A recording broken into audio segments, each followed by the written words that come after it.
Hey, my friends, how are we today? So, on today's podcast, I have my good friend, Burma Naylor, and she is a Reiki practitioner. We met through, how did we meet? We met through someone else, right? And became fast Margaret. friends. We became fast friends, and we love to talk about traveling and our children and how we love to spend time by ourselves. So, Burma, thanks for coming on the podcast. Thank you. Thank you for having me. Yeah. So we're going to talk about, I thought it would be fun because I always look back at like, okay, what did old Aaron, used to not know about, or what are the things that I've used and played with over the years to, yeah, like get into my body, feel more connected with myself. And Reiki was one of those things. And so I wanted to bring Burma on to talk about it, explain what it is. We're going to talk about the chakra system. What else are we going to talk about? Can you do Reiki remotely? Just all the things that I would have been so inquisitive about before because I didn't know. And so, yeah, thank you for coming and sharing your time and all the things. So Yeah, let's dive thanks in. for Do you having me. want to do you want to talk about what is Reiki? Like how sometimes like when people ask certain questions, I'm like, I don't even know how to describe it. It's just like I lay on the table, Burma does amazing things, and I feel so much better after I get off. That's it. That's the definition. Yeah, well, I knew that I would be asked that question. You're right. It's tricky to describe. Well, I don't think it's tricky to describe. I think it's tricky to define. Yeah. It's kind of like if somebody said, "Can you give me the definition of love?" Mm. Well, I can tell you my experiences with it. I can tell you what I've witnessed in other people and their experiences with it, how it makes me feel. But a true definition is kind of tricky. So the word Reiki, Reiki, is a Japanese word, and Rei and Ki, so universal energy, universal chi. It's a universal energy source that is available to all of us. Reiki practitioners are a conduit for that energy. So we are not doing the healing or we are just the conduit for that beautiful energy that is Reiki, if that makes sense. Yeah, totally. So, I've always come to you and physically laid on your table, but like, can you do, because I mean, energy, right? Like, energy is all around us, it's all throughout the world. Like, can you do it remotely? Um, yeah, and talk a little bit about that. Yeah, absolutely. You can. So again, just like you said, energy doesn't know time and space. Hmm. I was reluctant to receive Reiki remotely for a long time, just because I receive Reiki very well. Just a quick little backstory: I was on the receiving end of Reiki for about 20 years before ever becoming attuned to it and being allowed to offer it to others. So I know firsthand the impact that it can make, the impact that it does make, and how it feels. So I enjoy being on the table, receiving energy, feeling the heat from somebody's hand. But I had a circumstance where that wasn't an option for me. And I knew that the benefits of Reiki were something that I needed in that moment. And it was a much more profound experience than I thought that it would be. So I have offered it to folks in other countries, folks in other states. There's a gal that travels quite a bit for work. We actually met in India, and she lives in Colorado, travels quite a bit for work, and we'll do kind of a late evening appointment for her when she's checked into a hotel somewhere when she can just fall asleep afterwards. So yeah, it's I go into my Reiki space, into my Reiki room. I place crystal stones where that person's chakras would be, and it's just as though they're laying there.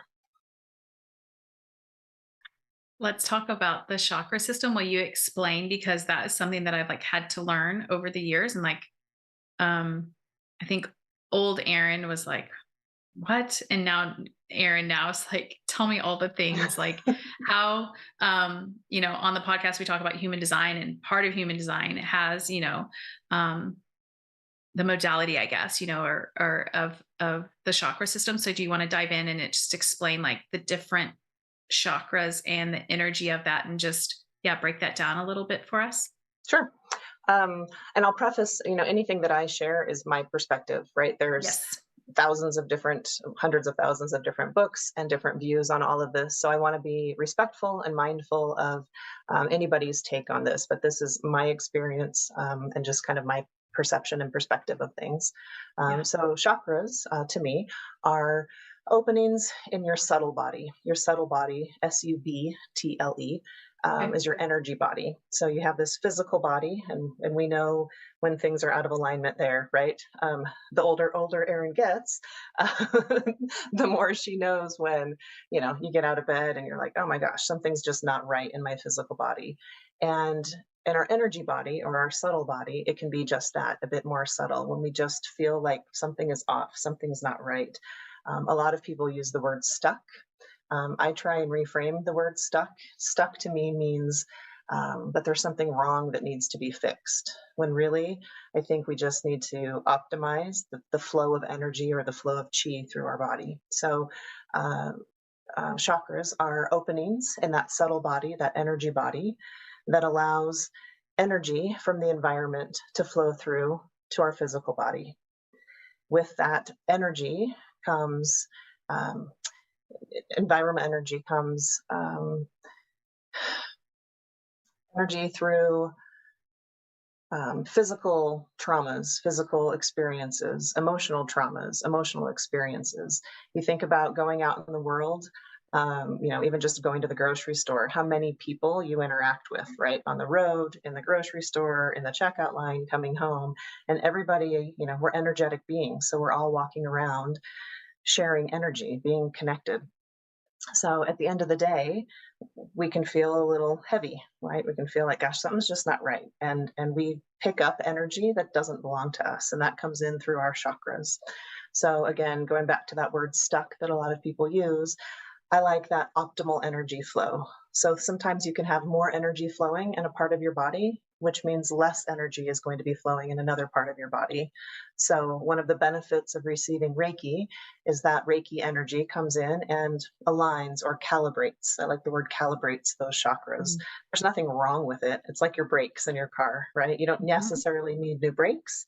You just need to recalibrate what's happening, right? You need to Yeah. recalibrate the alignment in your car, so to speak. So Yeah. Reiki to me, I love the description of, it's kind of like a chiropractic adjustment for your energetic body, right? It just I kind of love puts that. everything back in alignment. Yeah, yeah. Yeah. So So, what like I have my thoughts on why energy gets what did we say? It's not optimized. Like what was the word that we want to say? Because I always want to look at it because that you and I are very similar in the sense like we always want to be talking about it from an empowered place, right? right. And so when it isn't moving, right, maybe on a more Less consistent than basis, optimal flow. there you go, less than optimal. There you go. Mhm. Um, what are some, you said like physical traumas, emotional traumas, and I think it's one of those things of like I think this is a Western society thing, is like we are moving so quickly that we aren't necessarily in tune with our bodies until it gets to a certain point, and then we're like, whoa, like something is off. And so um that's at that place where, would you say that the energy is like at less than optimal, and that's why you are feeling how you're feeling? Like would that be a Yeah, yeah, it's there's an yeah, imbalance, right? So imbalance? Yeah. just like in your physical body, there's an imbalance of things and that causes dis-ease, right? Disease. Yep. So Yep. same thing in our energy body. When things are out of balance, there's consequences for that. So, Yeah, and going back to, kind of that Western society, I mean, the whole world is, but I think yeah, especially for sure. Western society, we're very much in fight or flight, right? Our Mhm. adrenal systems are just tapped constantly. Stress and chaos has been kind of worn as a badge of honor. Mhm. I think Yeah. the collective is shifting away from that, and we're honoring a different speed of life and a different way of living, but we're still, dealing with the impact of stressful lives. And so when we are constantly in fight or flight, there are consequences both physically and energetically that happen to us. And so we're depleted of our energy, or there's an imbalance in that energy. And so Reiki gives that fight or flight a moment to just take a back seat, and it activates our parasympathetic nervous system so that we can shift into rest and digest. And what's really beautiful about it, I have the opportunity and the honor a lot of times to be um, there for somebody's first Reiki session. And it is such a beautiful experience. It doesn't have to be somebody's first experience for this, but afterwards, there's just this quiet moment when you can watch them experience what their body is meant to be like, how they are meant to be, how their nervous system feels when it's in alignment. And that can be their new normal. And so, the body has amazing muscle memory and energetic memory to be able to go, wait a minute, this is possible now. I didn't realize that this is possible. Intuitively, we did, but maybe it's been a long time, if ever, since we felt that way, since we were Mhm. in that state of rest and digest. And so that, you can walk out of that Reiki room and that can be your new normal. And my hands are like this because I think of it, it's almost like holding your peace, right? This is how I can feel now. And anything that takes me out of that peace, it, doesn't mean we can just be in Reiki bliss all day as we go about, our days, but we can to a certain extent if we recognize, wait, this is my new normal, and let me just pay attention to the things that are happening, whether it's in traffic or when I go to work or when I go home, that are pulling me out of this state. And just that awareness and just the possibility of knowing that it's possible to feel that way can make a huge impact in somebody's life. Yeah. And I always say, like, it's uh, not from a place of rush, but like, how quickly do we get back, right? Like the state of being calm and regulated, and like, yes, we're going to have these ebbs and flows, but like, how quickly can we get back to that peaceful, like you're saying, energy that we're in, versus I think a lot of us, I know I was this way for a long time, like stress was my normal state of being, right? Until I got away from it and I was like, oh, actually, like this is this is how we're supposed to, experience and yeah, move through the world. I want to, if you're open to it, like diving into the chakra system, like the different, like each chakra, and like what it is, because I know with you and me, a lot of times you notice things and you're totally okay to share like whatever, you've felt with me. But yeah, just the different chakras, and like yeah, like what they are, and your take on that. Yeah. So again, there's a wide breadth of explanation that many people can have. So this is my explanation, right? Yeah. So we have many, many, many chakras in our body. Again, openings to the energy energy of the environment, openings where that's allowed to come in. But we have seven main chakras that we kind of focus on. Or if you see any, drawings or whatnot, these are the kind of the seven main chakras that we look at. Um, Six of them are actually in our body, and one is just above our body, our crown chakra. So, our crown chakra is our connection to the cosmos. So, your connection to spirituality, the divine, God, source, whatever words you want to put in there, it doesn't matter what word it is, right? Yep. So, that's your connection to spirituality. Right here, your third eye or your ajna. I know you're familiar with this through human design, but your Mhm. third eye is how you see the world, right? Your perception of the world. Um, when you can, you'll see people if they forget something and they're like, oh man, where did I put that? Where is that?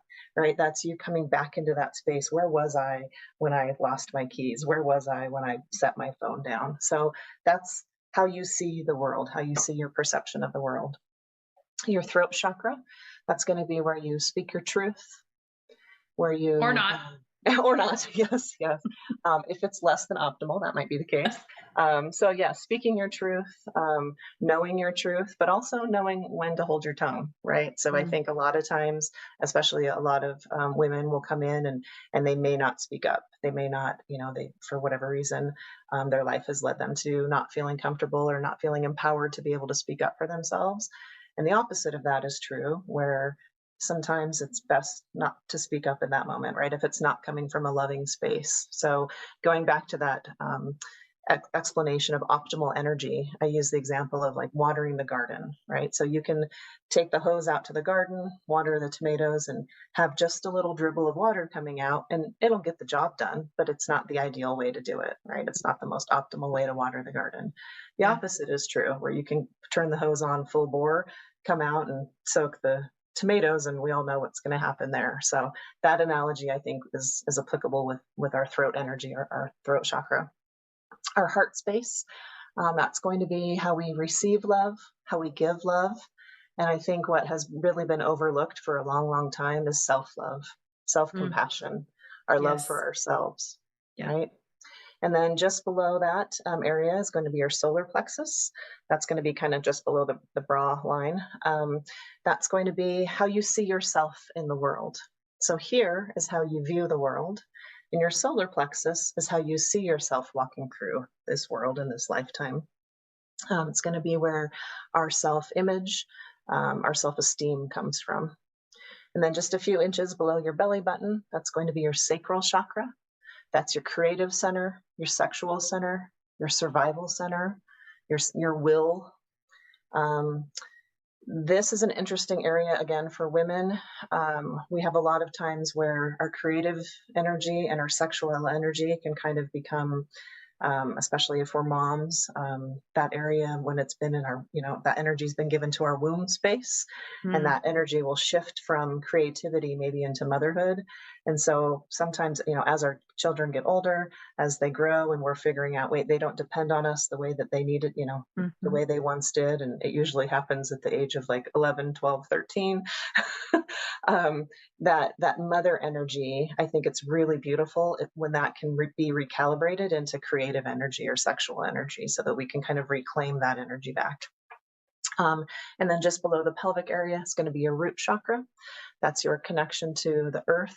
You hear a lot of times people talk a lot about being grounded, right? They don't feel very grounded, or they need to do some grounding exercises. It's like, what in the world does that mean? Well, when we're feeling flighty and we're spending time in our head and in other spaces, it's really important to come back in and come into that root chakra, connect to the earth. One of the best ways to do that is just go barefoot in the grass Okay. or the sand at the beach. Um, that's going to be also your connection to your ancestors. Your knees are your womb space. So both your own womb and the womb that you came from and ancestrally. So that's just kind of a brief overview of my perception of the Yeah. chakras. Yeah. I was going to ask you, you mentioned like some grounding exercises of like just walking barefoot. Do you have any other? Because I think, you know, what's coming to mind is like my parents, they would always like make comments because Grayson used to, oh, she still kind of does, always be barefoot. And like how we've been conditioned to like not have dirty feet or something like that. And like how it kind of takes us away from, like being like wearing just our feet, right? Like no shoes, just being in either grass or just walking. Um like there's just little things that we've done over time to like in a way like disconnect us, right? Maybe, right? Yeah. From nature, from ourselves. And so do you have any other grounding exercises that you recommend, or is that like pretty well like that's a good one of like just try walking with your without shoes on for a while and just be in the grass. Like it feels so good to just be in the grass. It does. I know. That's why I love spring. Yeah. Yeah. And if you don't have the opportunity or you're not able to be barefoot, just Hmm. walking, just grounding and connecting with the earth is really important. Also, your breath. There's just Mm. nothing more important than your breath and bringing you back into that moment. Um, a lot of times through the different events that I do, I talk to people a lot about meditation. And there's this myth out there that grounding or meditation or grounding meditations, that it has to be kind of what it looks like. Uh, I don't know, in the pictures Like or on. orchestrated. Yeah. Yeah. Yeah, It's like yeah, this big thing, exactly. right? Yeah, where it's Hmm. like I've got to set some time aside, and not that ritual isn't beautiful. It's Yeah. beautiful to have those rituals, but where I've got to set some time aside and light the candles and do all the things. And gosh, I haven't meditated or done any grounding exercises in a long time because I don't have time to do that, or I'm not making space for that. Go for a walk. Mm. Go for a walk. Yeah. It doesn't have to be a big ritual. It doesn't have to be a big ordeal. So, matching your doing something called box breath is a wonderful way to do breathing. So if you can exhale a little bit longer than you inhale, um, that's a really wonderful way for your lungs to expand and for your breath to come in and come into that root chakra. So I think listening to your body, listening to Yeah. yourself. What's your body telling you that it needs? Yeah. Do you need to go for a walk, but you don't have time because you have this list of things to do? Go for a 5-minute walk. Yep. Go Yeah. sit down in the grass.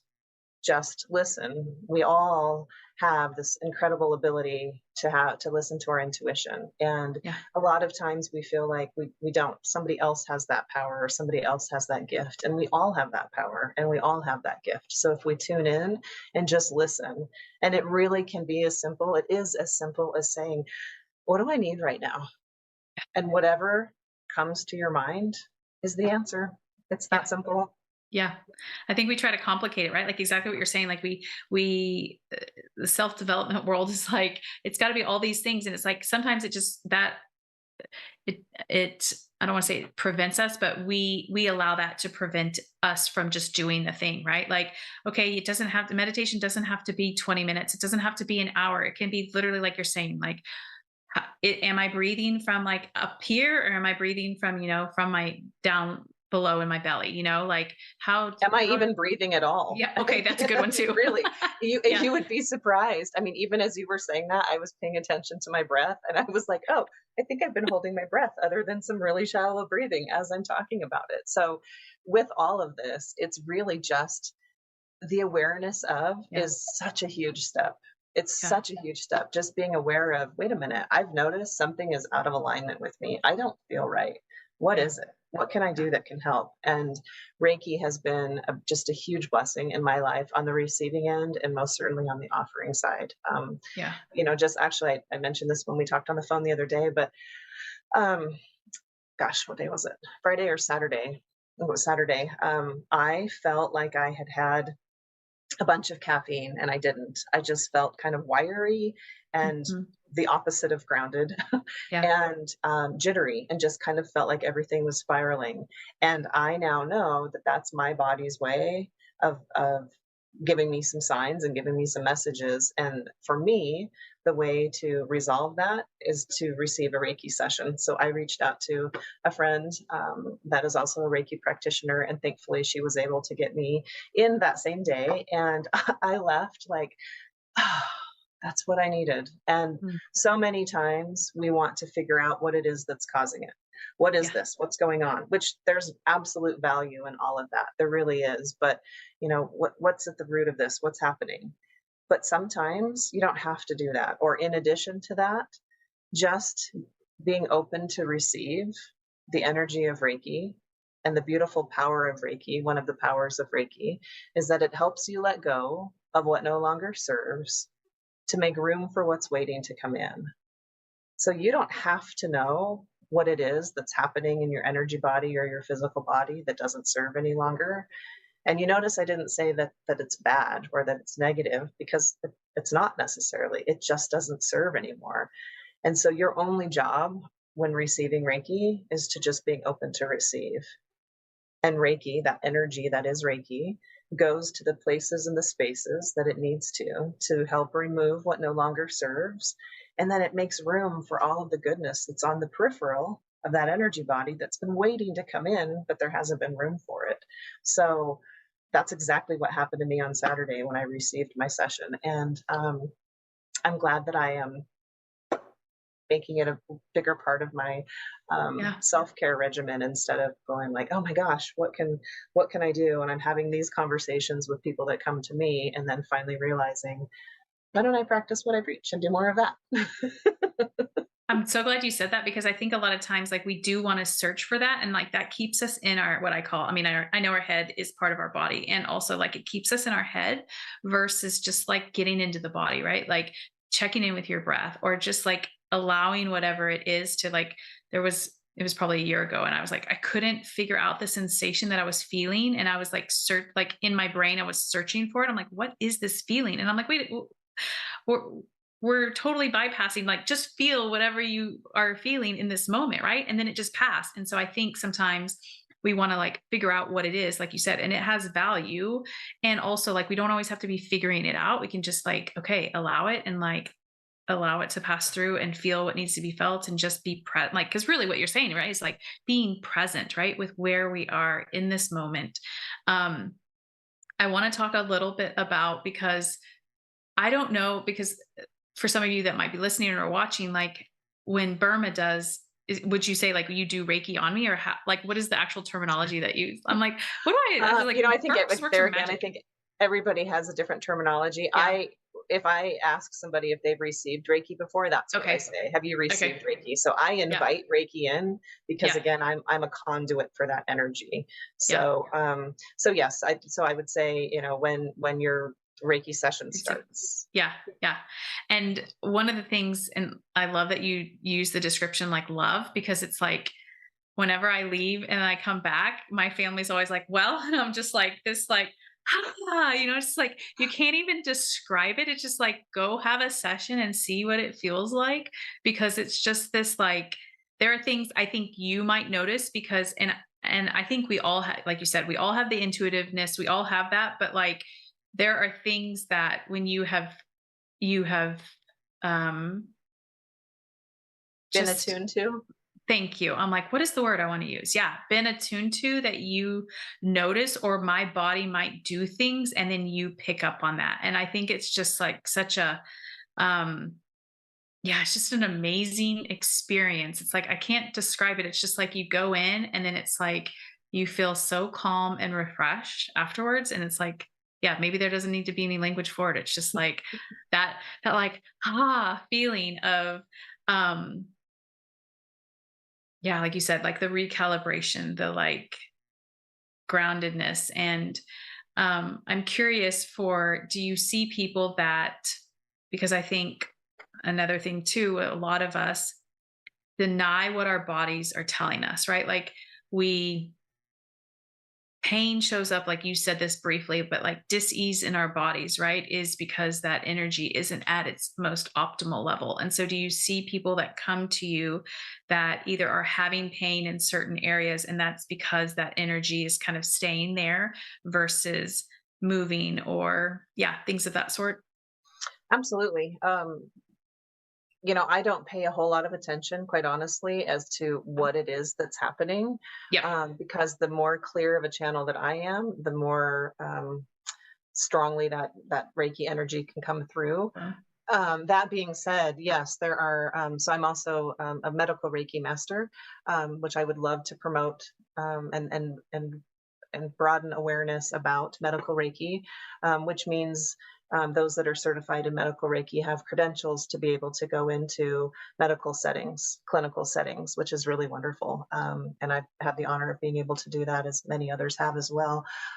So, yes, there are case studies, scientific studies out there, and many more in the works that show, reduction in stress, reduction in healing time after surgeries or after a treatment.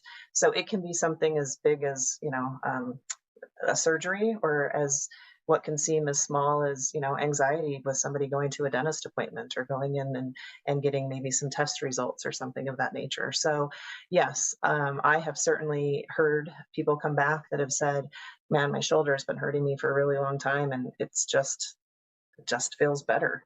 So I am not a doctor, and Yep. not able to, diagnose or state why it is that that happens. I certainly have my opinions as to why. Yeah. We carry energy in parts of our body, and if we let go of that energy that no longer serves, if that energy is allowed to leave, then we're not carrying something that doesn't belong to us. Yeah. Yeah. I'm a big like, hey, everyone's responsible. Go do your own research and homework and all of the things. And Yeah. also, like, we're not medical doctors and all of the things. And also, like, there is our bodies are highly intuitive, highly intellectual beings. And they're always talking to us if we're ready to listen and receive the message. Yeah, and I think it's important too to mention that you don't have to believe in this for it to do what it does, right? Yeah. It's just like gravity. You don't have to believe in gravity, but if you fall out of a tree, you're going to learn what gravity is, right?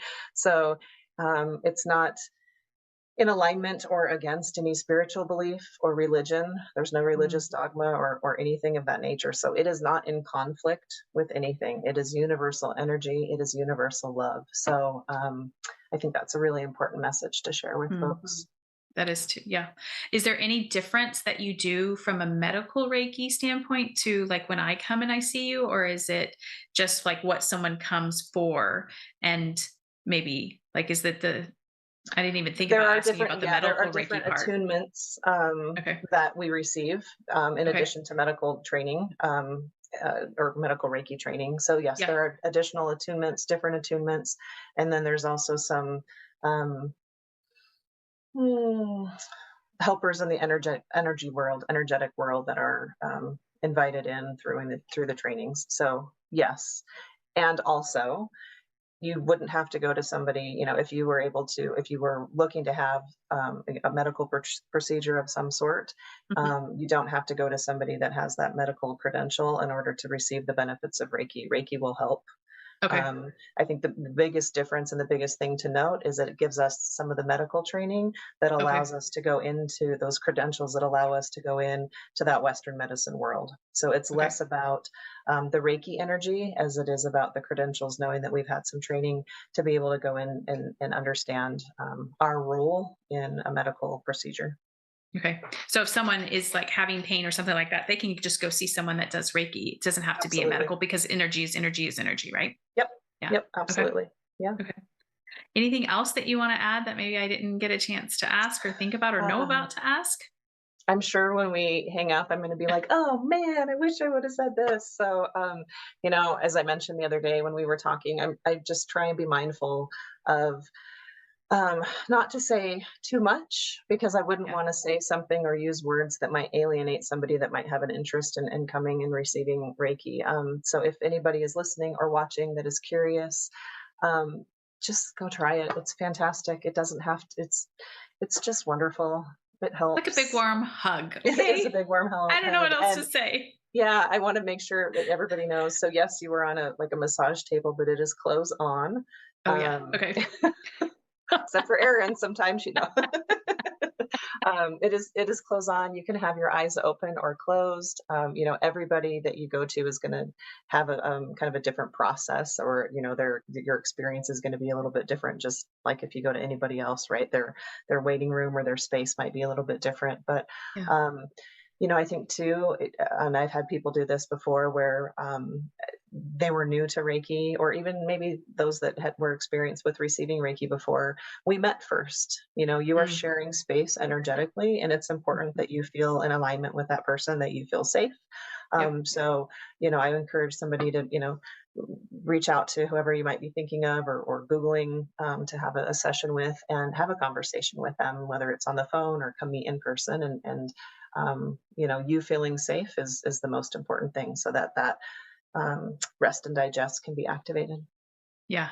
No, that's really good to point out. And also like, yeah, I like lay on the table and she gives me a little bolster for my knees and I put blankets on and it's like nice and just like you said, a really nice soothing place to relax in to then be able to be yeah, for you to work your magic. So Yeah. Oh, wait, where one other thing. oh One other yeah. thing, because I'm Mhm. gonna, yeah. Children Oh, okay, benefit yeah. tremendously from Reiki. So, children that are still in the womb to people that are 100 years old or on hospice or are not people that are very healthy, people that are not healthy physically. Everybody can receive Reiki and have benefits of this. So your experience when you come into my space where there's an eye pillow and it's quiet and those sorts of things, that looks very different with young children. I see kiddos as well, and I love that. We talk about energy, we talk about different things. Sometimes they'll bring a book in and read.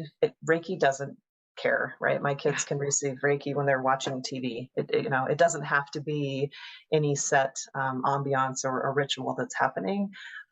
So children benefit very well from Reiki as well.